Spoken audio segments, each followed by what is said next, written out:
যশোরের কেশবপুর কিংবা মনিরামপুর, অ্যাকচুয়ালি জায়গাটার নাম আমার মনে নাই, তবে যশোরের ভিতরে হবে।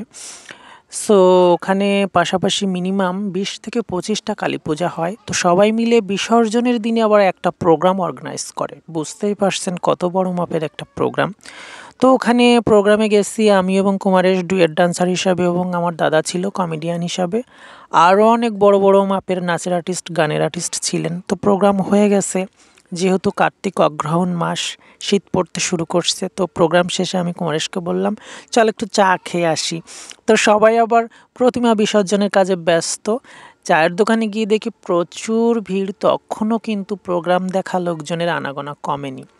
সো দোকানদার আমাদেরকে বুঝতেই পারলেন আমরা প্রোগ্রামেরই লোক, আমাদেরকে এক জায়গায় বসতে দিলেন। তো আমরা চা খাচ্ছি, এর ভিতর কিছু লোকজন এসে আবার আমার দাদাকে ডেকে কী সব বলতেছিল।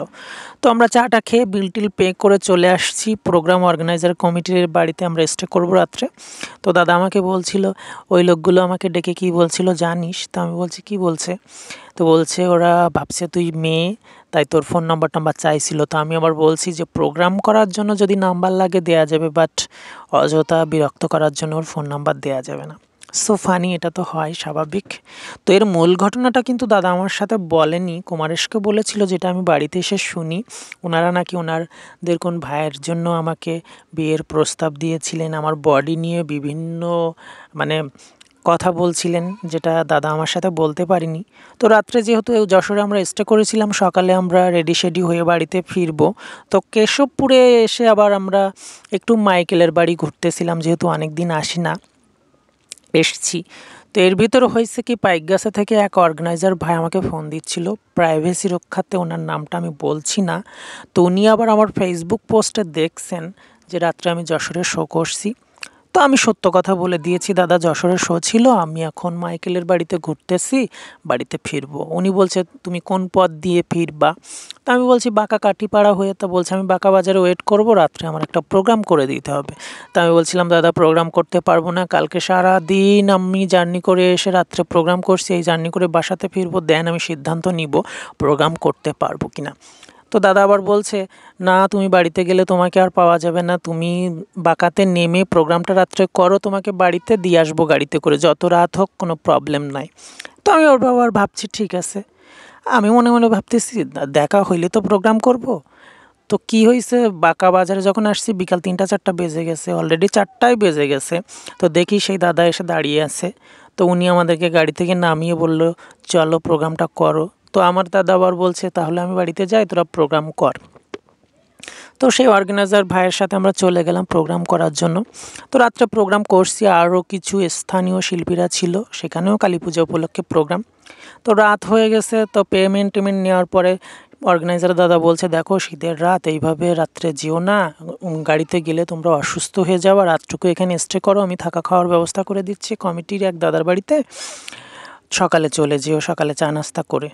তো কুমারেশও বলল ঠিক আছে। তো আমরা সেই কমিটির দাদার সাথে আমাদেরকে পাঠিয়ে দিল, গিয়ে দেখি সেই বৌদি রাত জেগে বসে আছে। বৌদি, আমি যাওয়ার পরে বৌদি বলছে বন্ডি তোমার ডান্সটা অনেক সুন্দর হয়েছে, দাদা ফোন দিয়েছিল তোমরা এখানে থাকবা, তাই আমি আবার দ্রুত বাড়িতে চলে আসছি। তো বৌদি বলছে বন্ডি তুমি মেকআপ টেকআপ তুলে এসো, খেয়ে নাও। তো আমি বলছি বৌদি আমি খেয়ে দিয়ে মেকআপ তুলে ঘুম পড়বো। তো বৌদি আবার আমাদের খাওয়া দাওয়ার ব্যবস্থা করলেন, তো খাইতে দিলেন। বাড়িওয়ালা দাদা ছিল, আমি আর কুমারেশ। বৌদি বলছিল বন্ডি তুমি এটা খাও ওটা খাও, আমি তো খাচ্ছি। তো খেয়ে দিয়ে রাত্রে ঘুম পড়ছি, সকাল হয়ে গেছে। কুমারেশ আমার ঘুম ভেঙে দিয়ে বলছে শিগগিরই রেডি হয়ে নিয়ে বাসাতে ফিরতে হবে। তো সচরাচর আবার আমি রাত্রে লুঙ্গি পরে ঘুমাই। তো লুঙ্গি পরে যেহেতু শীত পড়ছে, সকালে চাদরটা গায়ে দিয়ে আমি দৌড়ে উঠোন পার হয়ে, যেহেতু গ্রাম এলাকায় অ্যাটাচ টয়লেট না, তো টয়লেটে গেছি। বৌদি মনে হয় দেখছে আমাকে কোনোভাবে, আমি টয়লেট লক করার সাথে সাথে বৌদি বলছে বন্ডি তুমি কি টয়লেটে গেছো? তো আমি বলছি হ্যাঁ বৌদি। তো বলছে তুমি লুঙ্গি পরে এইভাবে চাদর গায়ে দিয়ে কেন টয়লেটে গেছো? একটু পরে বাসার লোকজন সবাই জেগে উঠবে, সবাই কি বলবে, সিসি করবে। তো আমি বলছি বৌদি কোনো প্রবলেম নেই, আপনি সরে যান ওখান থেকে। বৌদি বলছে তুমি দ্রুত টয়লেট থেকে কাজ সেরে বের হও, আমি আসি। তো আমি বলছি বৌদি আমি এসে বলছি আপনি টয়লেটের ওখান থেকে সরে যান। তো বৌদি তো নাছোড়বান্দা। তো আমি টয়লেট সেরে টয়লেট থেকে বের হয়ে দেখি বৌদি ঠাঁই দাঁড়িয়ে আছে। তো আমি বলছি বৌদি কী হয়েছে বলেন তো? বলছে তুমি কেন এইভাবে টয়লেটে গেলা, লোকজন দেখলে সিসি বলবে না? তো আমি আবার হেসে তখন আমার চাদরটা খুলে দিয়ে বলছি দেখো বৌদি তো টাসকি খেয়ে গেছে, বলছে তুমি ছেলে। তো বলছি কেন বৌদি তুমি জানো না? বলছে না আমি কি যদি জানতাম তুমি ছেলে তাহলে কি রাত্রে থেকে আমি বন্ডি বন্ডি করি। তা বলছি এরকম তো অনেকেই বন্ডি বন্ডি করে, ম্যাম বলে, আপু বলে, দিদি বলে, আমি তাই ভাবছি। এর ভিতরে সেই বাড়িওয়ালা দাদা বলছে কি তুমি জানো না ও ছেলে? তো বলছে না সত্যি আমি জানি না। তো দাদা আবার হেসে বলছে তুমি মেয়ে হয়ে নকল মেয়েকে চিনলে না, আফসোস। আর এর ভিতরে কুমারেশও চলে আসছে, বাড়ির সবাই মিলে তো প্রচুর হাসাহাসি করতেছিল। তো এই হচ্ছে মজার ঘটনা। এরকম অনেক ঘটনা আমার সাথে ঘটেছে যেটা আমি ধারাবাহিকভাবে আপনাদের সাথে শেয়ার করব। আর আপনারা শুনতে চান কিনা সেটাও কমেন্টস করে জানাবেন। আর এই যে শাড়িটা পরে এই মেকআপ লুকটা ক্রিয়েট করেছি, এই শাড়িটা সচরাচর পরে কোনো আমি মেকআপ লুক ক্রিয়েট করিনি, আজকে করলাম। তো শাড়ির সাথে ম্যাচিং করে আবার কিছু আর্টিফিশিয়াল গোলাপ আমার চুলের খোপাতে দিয়েছি। আমি কিন্তু খুব ভালো মেকআপ করতে পারি না, আমি যেমন মেকআপ পারি তেমনটাই আপনাদের সাথে শেয়ার করি। তো আজকের মেকআপ ভিডিওটি কেমন হলো অবশ্যই কমেন্টস করে জানাবেন। সবাইকে টাটা।